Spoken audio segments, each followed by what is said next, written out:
रहीम अस्सलाम वालेकुम class. I hope you all are fine. So class, आज हमारा जो लेक्चर है वो है थ्योरीज ऑफ इमोशन के हवाले से।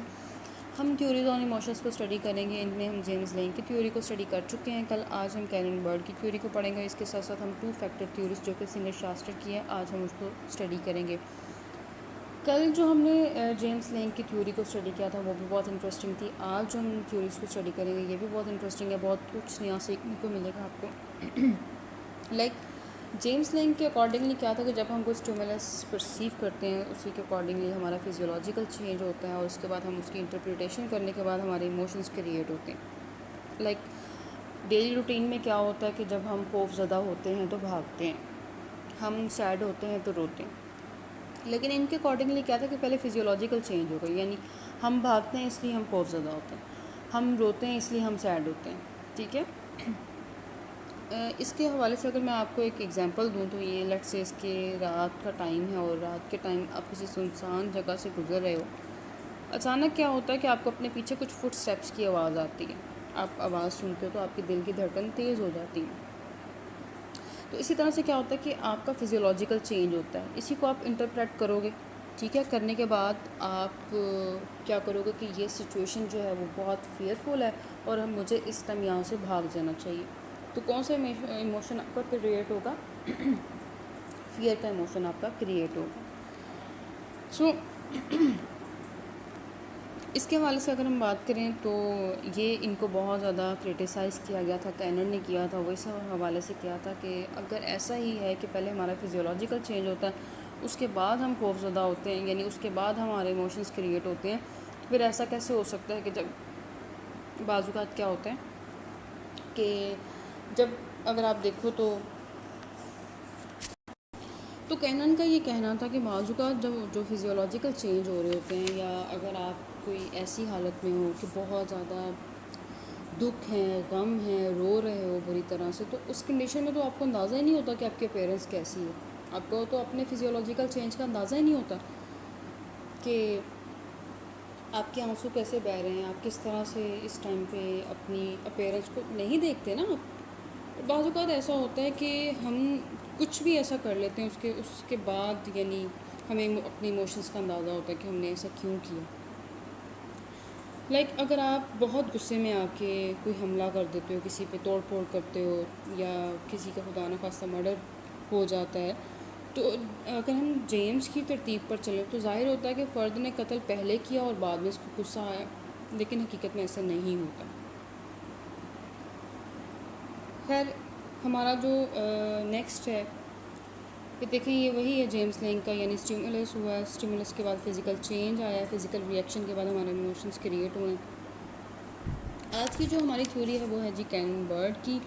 कैनन बर्ड यानी अगर हम इनको देखें तो इन्होंने सबसे पहले जो है 1929 में अपनी थ्योरी पेश की थी। इनका ये मानना था, हमने पहले फिजियोलॉजिकल चेंज को पढ़ा है ना, तो इनका ये कहना था कि फिजियोलॉजिकल चेंज और इमोशंस हमारे एक साथ क्रिएट होते हैं। ऐसा नहीं होता कि बारी बारी हो रहे हैं, पहले फिजियोलॉजिकल चेंज हो रहा है फिर उसके बाद हमारे इमोशन। कहते हैं फिजियोलॉजिकल चेंज और हमारे इमोशंस एक साथ होते हैं। अच्छा, इसमें इन्होंने क्या किया था कि इनकी जो जो कैनन थे, इन्होंने 1929 में अपनी थ्योरी पेश की और इनको जो सपोर्ट किया था या इनकी जो तायीद की गई थी वो 1934 में बर्ड ने की थी। इस वजह से इस थ्योरी को जो है हम कैनन बर्ड कहते हैं। इनका जो मेन फोकस था वो था जी thalamus. Thalamus important role play करता है हमारी इमोशंस क्रिएशन में। इसके साथ साथ उन्होंने कहा कि थैलेमस, हाइपोथैलेमस और कॉर्टेक्स जो है हमारे इमोशंस क्रिएट करने में हमें हेल्प करता है। इनके अकॉर्डिंगली, जो कि कैनन बर्ड के अकॉर्डिंगली क्या होता है कि जब कोई स्टिमुलाइज हम रिसीव करते हैं, यानी किसी भी स्टिमुलस को देखने के बाद क्या होता है कि मैसेज इंफॉर्मेशन जो है सेंसरी न्यूरॉन्स की मदद से थैलेमस तक पहुंचती है। थैलेमस आगे से दो जगहों पे इंफॉर्मेशन सेंड करता है। एक तो सेंड करता है वो कॉर्टेक्स में, और एक स्केलेटल मसल्स या सिंपैथेटिक नर्वस सिस्टम को सेंड करता है। दो जगहों पे सेंड करता है। तो जब सिंपैथेटिक नर्वस सिस्टम को सिग्नल भेजता है, यानी तो वो क्या करता है, वो हमारी बॉडी को प्रिपेयर करता है, रेडी करता है, मसल्स को एक्टिवेट करता है ताकि वो एक्शन कर सकें। जब कॉर्टेक्स की तरफ भेजता है तो कॉर्टेक्स क्या करता है, कॉर्टेक्स जो है वो हमारे पास्ट एक्सपीरियंस को याद करता है। लाइक अगर आपको कोई कैट अच्छी लगती है और कैट को आपने अपने सामने देख लिया, तो क्या होगा, डेफिनेटली आप अपना जो है कैट के एक्सपीरियंस के हवाले से आप क्या करोगे, आपकी फीलिंग्स उसके लिए अच्छी होंगी तो आप हैप्पी हो जाओगे। लेकिन सपोज़ अगर देखो कि किसी का जो कैट के हवाले से एक्सपीरियंस अच्छा नहीं है, या बाज़ बात क्या होता है बचपन में कोई कैट के साथ कोई ऐसा एक्सपेरिमेंट अच्छा नहीं रहा, तो जब कैट सामने आएगी तो क्या होगा कि हमारा जो ब्रेन है वो हमें ये मैसेज देगा कि नहीं, इससे तुमने टच नहीं करना बल्कि इससे दूर भागना। या अगर डॉग की मिसाल ले लें आप, कि अगर आपके सामने डॉग आ जाता है, तो बचपन में अगर कहीं डॉग ने काट लिया है तो हमें क्या हमारा एक्सपेरिमेंट बताएगा कि हमने डॉग से दूर भागना है। तो इसके अकॉर्डिंगली कैनन बर्ड के अकॉर्डिंगली जो स्टिमुलस रिसीव होता है वो कहाँ जाता है, थैलेमस से वो कहाँ, दो जगहों पे जाता है, एक सिंपैथेटिक नर्वस सिस्टम और एक कॉर्टेक्स तक जाता है। सिंपैथेटिक नर्वस सिस्टम के अकॉर्डिंगली जब वहाँ पे सिग्नल जाता है तो वहाँ पे क्या होता है, हमारी बॉडी को वो रेडी करता है एक्शन के लिए, हमारे मसल्स को एक्टिवेट करता है ताकि वो एक्शन कर सकें। और जब कॉर्टेक्स में जाता है तो कॉर्टेक्स हमारे पास्ट एक्सपीरियंस को देखता है कि ये चीज़ अच्छी है, ये तुम्हारे लिए चीज़ बुरी है, वो इसके अकॉर्डिंगली फ़ैसला करता है। तो होता कुछ इस तरह से है कि जब अगर हमने जो सबसे पहले जो बात की सिंपैथेटिक नर्वस सिस्टम, तो इससे फिजियोलॉजिकल चेंज आता है। और कॉर्टेक्स की अगर बात करें तो कॉर्टेक्स से क्या होता है, हम एक सब्जेक्टिव एक्सपीरियंस ऑफ इमोशंस को देखते हैं। लाइक अगर आप सब्जेक्टिव एक्सपीरियंस से बनाते हो तो मतलब हर किसी का जो है स्टिमुलस के अकॉर्डिंगली बिहेवियर अपना अपना होता है, एक्सपीरियंस अपना अपना होता है, तो उनके इमोशंस भी डिफरेंट होंगे। यानी हर इंसान का अपना अपना एक्सपीरियंस है। और अगर हम यही जो मैंने अभी जो बैड एग्जांपल दी, आपको बैड थिंग के हवाले से एग्जांपल दी जो कि आपका बैड एक्सपीरियंस है, तो उस हवाले से मैंने डॉग की मिसाल दी। अगर आपको कोई ऐसी चीज़ आपके सामने आ जाती है जो कि आपको अच्छी लगती है तो डेफिनेटली उसके हवाले से आपके जो मसल्स हैं वो रिलैक्स हो जाएंगे और आप अच्छा फील करोगे, आपके इमोशंस जो हैं वो हैप्पी हो जाएंगे। तो ये था जी कैनन बर्ड की थ्योरी कि जो है वो ये डेफिनेटली थैलेमस जो है वो एक इम्पॉर्टेंट रोल प्ले करता है इमोशंस के हवाले से। ये हमारा फोर ब्रेन का पार्ट है, ये corpus callosum, below the corpus callosum होता है। ये पूरा हमने ब्रेन के स्ट्रक्चर में स्टडी किया है, लेकिन हम इसी को थैलेमस को शर्त वाहिद नहीं मान सकते इमोशंस क्रिएशन के लिए। लेकिन इनका ये कहना था कि थैलेमस, कॉर्टेक्स और हाइपोथैलेमस जो है वो हेल्प करते हैं हमें इमोशंस क्रिएशन में। यानी बाज़-औक़ात क्या होता है, जो एमरजेंसी के केस होते हैं उसमें क्या होता है कि जो इन्फॉर्मेशन है हमारी वो कॉर्टेक्स तक जाती है, कॉर्टेक्स में रेजिस्टेंस पैदा होती है कम या ज़्यादा, उसी के नतीजे में जो है हमारे जो बॉडी मसल्स होते हैं वो इन्वेज्ड होते हैं, फिर हम इमोशनली बिहेव करते हैं। नॉर्मल कंडीशन में क्या होता है कि नॉर्मल कंडीशन में कॉर्टेक्स की कोशिश होती है कि इन्फॉर्मेशन को थैलेमस ना पहुँचने दिया जाए। लेकिन इमरजेंसी की सिचुएशन मैंने अभी आपको बताई कि किस तरह से वो रिएक्ट करता है। इसके साथ साथ अगर आप देखो तो अगर स्टिमुलस बहुत ज़्यादा शदीद है तो वो क्या करता है कि डायरेक्ट थैलेमस में रेजिस्टेंस पैदा करता है। और उसी कंडीशन में क्या होता है कि थैलेमस हाइपोथैलेमस को मैसेज भेज देता है, और यही इनका कहना था कि वहाँ से फिर आगे बॉडी मसल्स तक मैसेज जाता है और हमारे इमोशंस क्रिएट होते हैं। इनका कहना था कि हमारे इमोशंस क्रिएशंस में थैलेमस, कॉर्टेक्स और हाइपोथैलेमस जो है वो इम्पोर्टेंट रोल प्ले कर रहे हैं। इनका एक और भी यानी एक और चीज़ के हवाले से भी इनकी एक थ्योरी थी, और वो ये थी कि अगर हम जानवरों में से कॉर्टेक्स को निकाल दें या थैलेमस को निकाल दें तो इनमें इमोशंस क्रिएट नहीं हो सकते। जब क्रिटिसिज्म किया गया तो क्रिटिसिज्म के हवाले से ये था कि जब इनके अकॉर्डिंगली अगर हम चूँकि ये सारे के सारा जो हमारा इमोशंस क्रिएशन में सेंट्रल नर्वस सिस्टम का बड़ा अहम किरदार है, थैलेमस को एक अहम हैसियत हासिल है, तो रिसर्च से ये बात साबित हुई है कि सिर्फ थैलेमस ही मेन चीज़ नहीं है जो कि इमोशंस को कंट्रोल करता है। यानी अगर आप देखो वो वाला जो जानवर हैं जिनकी बैकबोन है, स्पाइनल कॉर्ड मौजूद है, वो CNS के मालिक होते हैं, यानी सेंट्रल नर्वस सिस्टम की बात कर रहे हैं, और वो अपने इमोशंस का इजहार करते हैं। मगर उन जानवरों के हवाले से अगर हम बात करें जिनकी बैकबोन नहीं होती, जिनका कॉर्टेक्स नहीं होता, वो भी एंग्री इमोशन से मिलती जुलती हरकत करते हैं, वो भी एंग्री इमोशंस के अकॉर्डिंगली, एंग्री इमोशंस के बिल्कुल हूबहू उस तरह की हरकत करते हैं। और कैनन का ये भी कहना था कि हमारा कॉर्टेक्स जो है वो थैलेमस के लिए रुकावट पैदा करता है, जिससे इमोशंस का इजहार या तो कम होता है या तो ख़त्म हो जाता है। हालांकि ये बात बिल्कुल गलत है, तहकीकात से ये बात साबित हो चुकी है कि कॉर्टेक्स भी जो है वो कहीं ना कहीं जो है इश्तियाल अंगेज़ी का सबब बन सकता है। इनके अकॉर्डिंगली जो मैंने भी आपको विलियम जेम्स लेंक की जो थ्योरी बताई थी उसमें क्या हुआ कि सबसे पहले सिचुएशन को देखने के बाद फिज़ियोलॉजिकल चेंज है, उसके बाद हमने इंटरप्रिटेशन किया, फिर उसके बाद हमने डिसाइड किया कि अब हमने भागना है क्योंकि ये फेयरफुल सिचुएशन। इसमें उन्होंने कहा है कि वही सेम सिचुएशन है कि आप एक सुनसान जगह से गुजर रहे हो और उस टाइम पे क्या होता है कि आप फुट स्टेप्स की आवाज़ सुनते हो, तो उसी सिचुएशन में क्या होता है कि आपका फिज़ियोलॉजिकल भी चेंज होता है कि दिल की धड़कन तेज़ हो जाएगी, सांस तेज़ से चलना शुरू हो जाएगा। उसके साथ साथ क्या होगा, साथ ही आपके फियर इमोशंस जो हैं वो क्रिएट हो जाएंगे और आप वहाँ से भाग जाएंगे। नेक्स्ट जो है वो हमारी है जो 2 फैक्टर थ्योरी। ये बहुत इंपॉर्टेंट है। किस हवाले से इंपॉर्टेंट है, इसमें जो बेसिक जो चीज़ आ जाती है वो ये जो 2 फैक्टर थ्योरी है, सिंगर शास्त्र की थ्योरी है और इसको हम कॉग्निटिव थ्योरी भी कहते हैं। किस हवाले से कि ये जो थ्योरी थी 1926 में पेश की गई थी सिंगर शास्त्र की तरफ से और सिंगर की तरफ से, और शास्त्र ने इसकी तायीद की थी 1964 में। उनका कहना था कि सिर्फ फिजियोलॉजिकल चेंज हमारे इमोशंस का बायस नहीं बनते। हमने इससे पहले जो 2 थ्योरीज पढ़ी हैं उसमें हमने सिर्फ फिजियोलॉजिकल चेंज पढ़ा जो कि हमारे इमोशंस को क्रिएट करता है। इनके अकॉर्डिंगली क्या होता है कि सबसे पहले इंसान का परसेप्शन होता है, यानी आप माहौल से किसी भी चीज़ को जब परसीव करते हो तो उसके बाद क्या होता है कि हमारी मेमोरीज़ पे भी डिपेंड होता है। हम उसकी इंटरप्रिटेशन अपने हिसाब से करते हैं। इंटरप्रिटेशन करने के बाद हम उसको कुछ लेबल देते हैं कि हाँ ऐसे नहीं ऐसे करना है, उसके बाद हमारे इमोशंस क्रिएट होते हैं।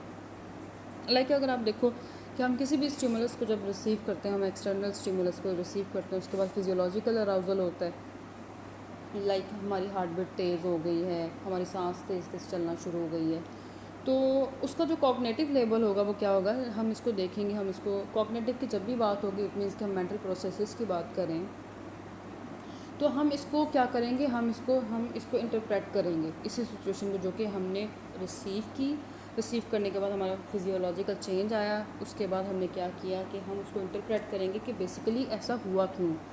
इंटरप्रेट करने के बाद हम उसको लेबल देंगे, फिर हमारे इमोशंस क्रिएट होंगे। लाइक अगर आप देखो कि अगर हमारी हार्ट बीट तेज़ होगी तो हम उसको डिफरेंट नाम दे सकते हैं कि हार्ट बीट क्यों तेज़ हुई है, कि खुशी की वजह से हुई है, एक्साइटमेंट की वजह से हुई है, या फियर सिचुएशन की वजह से हुई है, या हम लोग अभी जो है अभी हम क्या करके आए हैं, बहुत लॉन्ग रन करके आए हैं उसकी वजह से हुई है।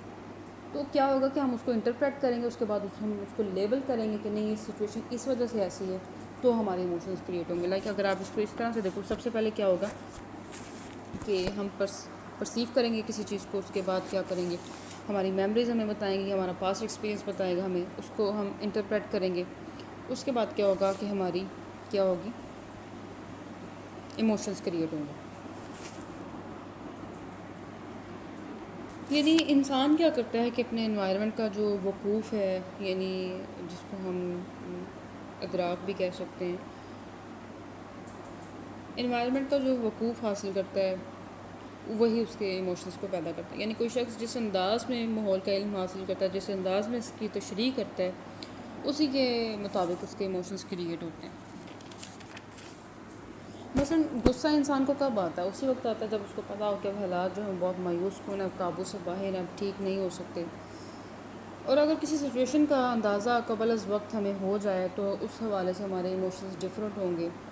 यानी अगर हमें पहले ही पता हो कि सिचुएशन ऐसी है, हालात से यानी हालात जो है वो ठीक नहीं हो सकते हो, तो क्या होगा, हमें गुस्सा आएगा। लेकिन अगर हमें उस सिचुएशन का कबल अज़ वक्त अंदाज़ा ना हो तो हमारे इमोशंस चेंज होंगे उस हवाले से। मसलन अगर आप देखो कि अगर आप एक लेपर्ड, आप जंगल में जा रहे हो और आपके सामने एक लेपर्ड आ जाता है, तो आपको उसकी तबीयत का पहले से अंदाज़ा है कि ये खूंखार जो है वो जानवर है, वाइल्ड एनिमल है, तो आप क्या होगा, फ़ौरन से उसको देखने के बाद उसको इंटरप्रेट करोगे, आप अपने पास्ट एक्सपीरियंस को देखोगे, आप उसी के हवाले से क्या होगा कि फ़ौरन से एक तो फिज़ियोलॉजिकल अराउज होगा, साथ साथ क्या होगा कि आप उस चीज़ को कॉग्निटिव लेबल करोगे, ये चीज़ ऐसे नहीं ऐसे है। इंटरप्रिटेशन करने के बाद क्या होगा कि आप फ़ौरन से खौफज़दा हो जाओ, आपके इमोशंस क्या होंगे, आपके फियर इमोशंस क्रिएट हो जाएंगे। अगर फ़र्ज़ करें कि इसकी शिद्दत का हमें पता ही ना हो, इसके बारे में हमें पता नहीं, लाइक अगर कोई छोटा बच्चा उसके सामने लेपर्ड आ गया, उसको तो पता ही नहीं उसकी नेचर कैसी है, खूनखार है, ये वाइल्ड एनिमल है, ये मार देगा, ये नहीं मारेगा, तो वो बिल्कुल आराम से बैठा रहेगा वो बच्चा, एज़ कम्पेयर टू यंग जिसको उसके बारे में हर तरह की इंफॉर्मेशन है। इसके साथ साथ अगर आप देखो तो अगर किसी पेशेंट को किसी बीमारी की शिद्दत का पहले से अंदाज़ा हो तो वो क्या करता है कि डॉक्टर ने अगर उसको बताया कि तुम्हें ये बीमारी है तो क्या होगा, उसके इमोशंस फ़ौरन से बहुत ज़्यादा एक तो पेनफुल, सैडनेस और फियर के हो जाएंगे। उसके साथ साथ उसके घर वालों को भी उस शिद्दत के, उस बीमारी की शिद्दत का अगर पता है कि इसके क्या क्या कॉजेज़ एंड इफ़ेक्ट्स हो सकते हैं तो क्या होंगे, वो भी उनके साथ सैड हो जाएंगे और फियर महसूस करना शुरू हो जाएंगे एज़ कम्पेयर टू उन लोगों के जिनको कि किसी बीमारी अगर डॉक्टर ने बताई हो तो उसके बारे में पता ही नहीं पहले से कि ये बीमारी होती क्या, तो वो नॉर्मल बिहेव करेंगे। अच्छा ये बीमारी अगर आज की अगर पेंडेमिक सिचुएशन का देखो कि नया नया जो कोरोना वायरस के बारे में सुना सब लोगों ने बहुत सारे, पाकिस्तान में स्पेशली मैं तो ये बात कहूँगी कि बच्चों ने बहुत ज़्यादा नॉन सीरियस लिया इस चीज़ को, इस पे बहुत सारे लतीफ़े बनाने शुरू कर दिए। लेकिन अब जिस तरह की हालात आहिस्ता आहिस्ता होते जा रहे हैं, अवेयरनेस भी होती जा रही है, बहुत सारे लोगों ने केयर करना शुरू कर दी है। लेकिन क्या होता जा रहा है कि अब इस हवाले से पैनिक सिचुएशन क्रिएट हो चुकी है, लोग डरना शुरू हो गए, खौफ ज़्यादा हो गए। पहले इस बीमारी के बारे में हमें वो इन्फॉर्मेशन नहीं थी जो अब है। तो वैसे अल्लाह ताला पाकिस्तान पे बल्कि पूरी दुनिया पे अपना रहम करे और इस वबा से हमें जल्द से जल्द जो है वो निजात दे दे अल्लाह ताला की तो बस एक कुन कहने की देर है। दुआ किया करें अपने मुल्क के लिए और बाकी दुनिया के लिए भी कि अल्लाह ताला जल्द से जल्द जो है वो हालात को बेहतर कर दे और हम जो यूनिवर्सिटी में आकर लेक्चर लें। इसके बाद अगर आप देखो तो नेक्स्ट हमारा क्या आ जाता है,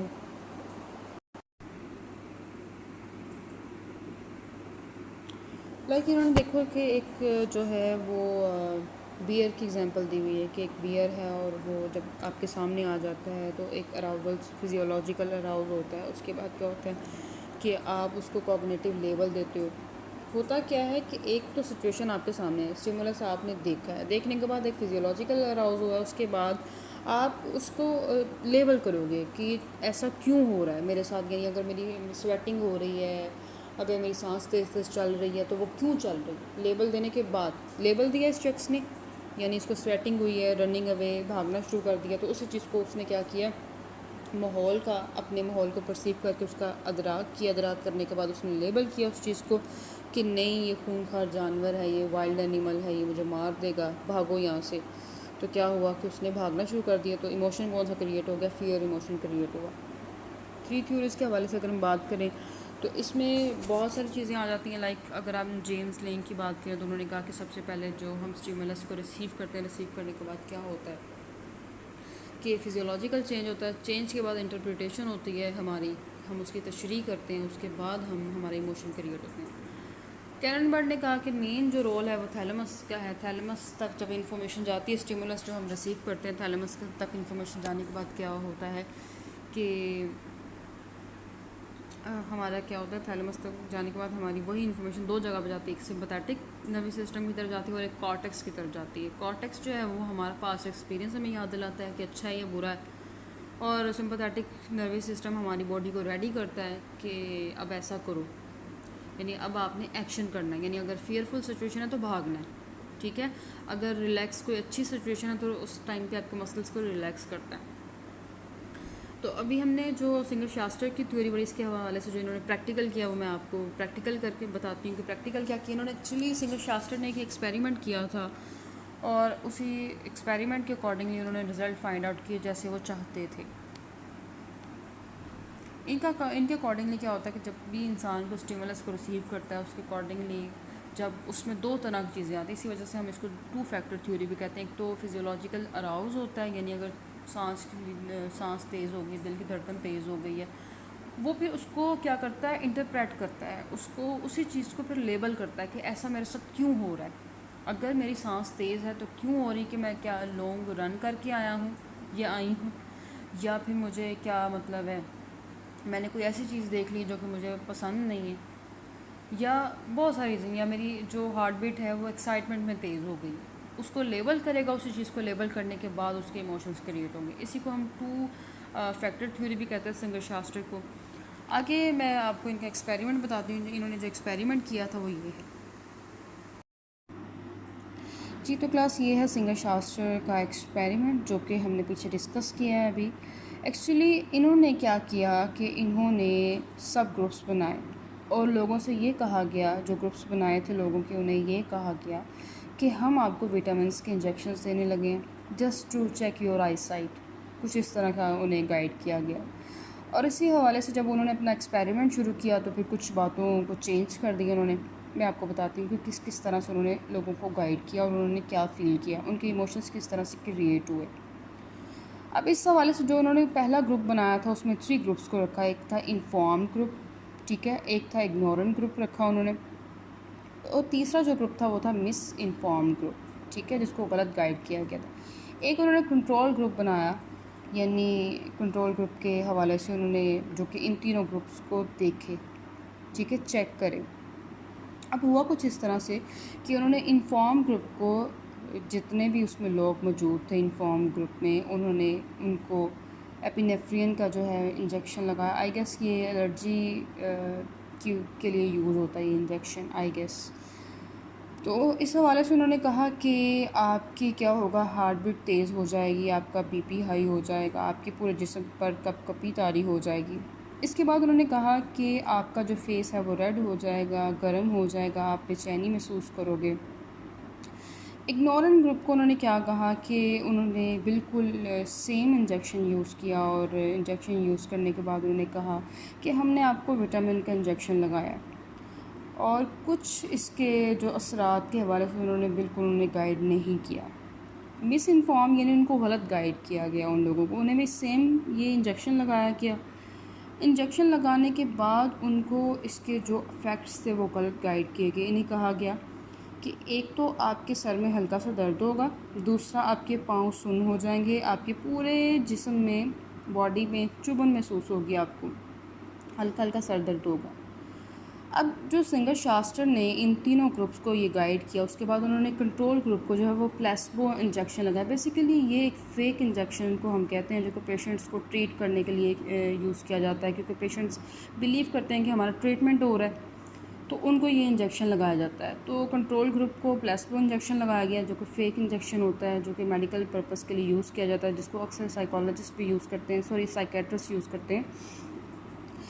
अब आते हैं जी रिज़ल्ट्स की तरफ। जब उनको ये सारी इन्फॉर्मेशन दी गई, और इन्फॉर्मेशन देने के बाद उनको ये कहा गया कि ये तमाम चीज़ें आपके साथ हैपन होंगी, ये तमाम जो है वाक़यात आपके साथ होंगे, तो इस कंडीशन में क्या हुआ कि जो इन्फॉर्म ग्रुप था उन्होंने वही सब कुछ महसूस किया, यानी उनकी जो हार्ट बीट थी वो तेज़ हो गई, उनके पूरे जिस्म पे कपकपी तारी होना शुरू, फेस रेड हो गए सबके, और गर्म महसूस करना, यानी मुंह सुर्ख हो गया और गर्म हो जाएगा, बिल्कुल वैसा ही। उन्होंने अपना हाथ जो है अपने फेसेस को लगा कर चेक किया, और फिर इसके हिसाब से उन्होंने बेचैनी महसूस करना शुरू कर दी। इग्नोरेंट ग्रुप के हवाले से अगर हम बात करें तो इनको विटामिन का इंजेक्शन बताया गया था कि हमने आपको विटामिन का इंजेक्शन लगाया, हालांकि इनको सेम इंजेक्शन लगाया गया था जो कि इन्फॉर्म ग्रुप को लगाया था। तो इस हवाले से अगर बात की जाए तो इन्होंने क्या किया कि इन्होंने कुछ भी महसूस नहीं किया, हालांकि इनको भी वही सेम इंजेक्शन लगाया गया था। इन्होंने कुछ फील नहीं किया, इनके कोई इमोशंस क्रिएट ही नहीं हुए इस हवाले से। अब थर्ड हमारे पास ग्रुप आ जाता है जो कि मिस इन्फॉर्म ग्रुप था। इनको गलत गाइड किया गया था। इनको कहा गया था कि आपके पाँव सुन्न हो जाएंगे, आपके सर में हल्का हल्का दर्द शुरू हो जाएगा, और आप क्या करोगे कि आपके पूरे जो बॉडी में चुभन महसूस होगी। आप इन्होंने सेम वही चीज़ों को एक्सपीरियंस किया। इनके इमोशन उसी अंदाज से क्रिएट हुए जैसे वो चाह रहे थे। कौन? सिंगर शास्त्र। इसके बाद ये एक्सपेरिमेंट, तो इस एक्सपेरिमेंट का जो रिज़ल्ट था ये बिल्कुल वैसा ही निकला जैसा कि वो चाह रहे थे, यानी जो उन्होंने एक्सपेक्ट किया था बिल्कुल वैसा उनका रिज़ल्ट निकला। लेकिन अभी उन्होंने स्टॉप नहीं किया इस चीज़ को। उन्होंने एक और एक्सपेरिमेंट किया। क्या किया कि उन्होंने जो इन्फॉर्म ग्रुप था और इग्नोरेंट ग्रुप था, इन दोनों को मिला दिया। इन दोनों को मिलाने के बाद, और जो सेकंड जो उन्होंने ग्रुप बनाया था वो मिस इन्फॉर्म ग्रुप था, और एक था कंट्रोल ग्रुप, इन दोनों को मिला दिया। यानी इस तरह से 2 ग्रुप्स बन गए हमारे पास। कितने ग्रुप्स आ गए हमारे पास? 2 मोर ग्रुप्स हमारे पास बन गए। एक हमारे पास इन्फॉर्म ग्रुप का बना और एक इग्नोरेंट ग्रुप का बना, और एक हमारे पास मिस इन्फॉर्म का और एक कंट्रोल ग्रुप का बना। ठीक है। प्लेसबो इंजेक्शन के हवाले से बताऊँ तो उन्होंने, अगर जिनको ये मतलब जो प्लेसबो इंजेक्शन लगाया गया था जस्ट उनके साइकोलॉजिकल रिएक्शन देखने के लिए, तो उन्होंने क्या किया कि उनको ये बताया गया था कि इससे आपकी आई साइट पे इफेक्ट होगा, तो उन्होंने बिल्कुल वैसा ही महसूस किया उस चीज़ को, कंट्रोल ग्रुप में भी। अब जो हमारा जो नेक्स्ट इनका जो एक्सपेरिमेंट आ गया था वो किस हवाले से इन्होंने किया था। एक्चुअली इन्होंने क्या किया कि जब इन दोनों ग्रुप्स को मिलाया तो इसमें कुछ ट्रेन अपने मेम्बर्स को ऐड कर दिए। ट्रेन मेंबर्स को ऐड करने के बाद उनको पहले से गाइड किया हुआ था कि जब हम इंजेक्शन लगाएंगे सेम हम यही इंजेक्शन दोबारा लगाएंगे इन लोगों को, तो आपने जो है 20 मिनट तक खामोश बैठे रहना जब हम इंजेक्शन लगा देंगे। 20 मिनट के बाद आपने जो ये इसको हम फर्स्ट ग्रुप का नाम दे देते हैं और इसको हम सेकंड ग्रुप का नाम दे देते हैं। तो जब इनको ये कहा गया कि जब आपको जब ये इंजेक्शन हम लगाएंगे फ़र्स्ट ग्रुप को, तो आपने जो उनके ट्रेन मेंबर्स अंदर शामिल हुए थे आपने 20 मिनट तक खामोश रहना। 20 मिनट के बाद आपने बहुत ज़्यादा हंसना शुरू कर देना, खुश होना शुरू हो जाना, क्या क्या लगाना शुरू कर देना। और जो सेकंड ग्रुप था उसको ये कहा गया, उसमें भी कुछ ट्रेन मेंबर्स को शामिल किया गया और उन्हें ये कहा गया कि आपने 20 मिनट तक खामोश बैठे रहना है और उसके बाद आपने क्या करना है कि आपने ज़ोर ज़ोर से रोना शुरू कर देना और गुस्से का इजहार करना है, आपने शाउट करना है एक दूसरे के ऊपर। तो जब ये एक्सपेरिमेंट स्टार्ट किया इन्होंने, इसी तरह से यही इंजेक्शन्स लगाए गए और इंजेक्शन लगाने के बाद जब रिज़ल्ट देखने की बारी आई तो ये सिंगर शास्त्र ये जो है एक्सपेरिमेंट को देख रहे थे, ऑब्ज़र्व कर रहे थे। तो जो नंबर 1 ग्रुप की मैंने बात की, इन्होंने क्या किया, इन्होंने सेम एक्सपेक्टेशंस के अकॉर्डिंगली ही, यानी 20 मिनट तक जब इनके ट्रेन मेंबर्स खामोश रहे तब तक वो भी खामोश रहे, और जब 20 मिनट के बाद उन्होंने हंसना शुरू किया तो बाकी लोगों ने भी उनको देख के हंसना शुरू कर दिया। और मिस इन्फॉर्म ग्रुप में 20 मिनट तक जो ट्रेन मेंबर्स जो है वो खामोश रहे, उसके बाद उन्होंने रोना शुरू कर दिया, तो इनको देख के ये लोग भी रोना शुरू हो गए। लेकिन ये भी देखें आप, सेम एक्सपेक्टेशंस के रिज़ल्ट निकला है, ठीक है। तो ये चीज़ थी सिंगर शास्त्र ने, यानी ये कहा कि इंसान अपने पहले जो इन्वायरमेंट को परसीव करता है, उसका वकूफ़ करता है, फिर उसके अकॉर्डिंगली उसकी तशरीह करने के बाद उसके इमोशंस क्रिएट होते हैं, ठीक है, यानी उसकी इंटरप्रिटेशन करने के बाद उसके इमोशंस क्रिएट होते हैं। ये था जी हमारा आज का लेक्चर। इसके साथ साथ हम अपनी बाकी थ्योरीज़ को भी देख लेते हैं, जो कि जेम्स लैंग की हमने फर्स्ट थ्योरी पढ़ी थी, उसमें जो उसके अकॉर्डिंगली स्टिमुलस जो है वो परसीव करने के बाद हमारा फिजियोलॉजिकल चेंज होता है, उसके बाद हम उसकी इंटरप्रिटेशन करते हैं, फिर हमारे इमोशंस क्रिएट होते हैं। लाइक मैंने आपको बताया था कि जो यूजुअल हम यानी डेली रूटीन में हम क्या इमेजिन करते हैं, हम क्या सोचते हैं, हम क्या देखते हैं कि हम जो है सैड होते हैं तो रोते हैं, इनके अकॉर्डिंगली कि हम रोते हैं इसलिए हम सैड होते हैं, या हम खौफज़दा होते हैं तो भागते हैं, इनके अकॉर्डिंगली हम भागते हैं तो इसीलिए खौफज़दा होते हैं। यानी पहले फिजियोलॉजिकल चेंज होगा, उसके अकॉर्डिंगली हम क्या करेंगे, उसकी तशरीह करेंगे कि अब हमें क्या करना है, फिर हमारे क्या होगा, हमारे इमोशंस क्रिएट होंगे, गुड या बैड। बहुत आसान जो है इनकी थ्योरी है। उसके बाद कैनन बर्ड की आ जाती है, इन्होंने सारे के सारा जो है थैलेमस पे बेस करती है इनकी थ्योरी। इनका ये कहना था कि ठीक है, जेम्स लैंग इन्होंने बहुत ज़्यादा क्रिटिसाइज़ किया और इसके अकॉर्डिंगली इन्होंने कहा कि ठीक है फिजियोलॉजिकल चेंज, लेकिन ऐसा नहीं होता कि बारी बारी हों। इन्होंने कहा कि फिजियोलॉजिकल चेंज होता है, उसके बाद हमारे इमोशंस क्रिएट एक साथ होते हैं, फिजियोलॉजिकल चेंज और इमोशंस एक साथ क्रिएट होते हैं। फिर क्या होता है कि जो स्टिमुलस जो हम देख रहे होते हैं उसका मैसेजेस हमारे थैलेमस को पहुँचता है, थैलेमस से हमारे 2 जगहों पे पहुँचता है, एक स्केलेटन मसल्स, उसके बाद कॉर्टेक्स के पास जाता है। जो सिंपैथेटिक नर्वस सिस्टम है वो क्या करता है कि हमारे फिजियोलॉजिकल चेंज का बायस बनता है, ये मैंने पीछे भी आपको डिटेल के साथ बताया है। कॉर्टेक्स क्या करता है, हमारे पास्ट एक्सपीरियंस को देखता है, उसके अकॉर्डिंगली सब्जेक्टिव एक्सपीरियंस होता है वो हमें बताता है। फिर हमारे इमोशंस क्रिएट होते हैं कि अच्छे इमोशंस क्रिएट होने चाहिए या बुरे इमोशंस क्रिएट होने चाहिए। तो आई होप कि आपको आज का लेक्चर समझ आ गया होगा। इसके साथ साथ अगर आपको कोई भी इस लेक्चर के हवाले से कुछ चीज़ समझ ना आई हो तो प्लीज़ आस्क क्वेश्चंस। सो अपना बहुत सारा ख्याल रखिएगा, दुआओं में याद रखिएगा। टेक केयर, अल्लाह हाफिज़।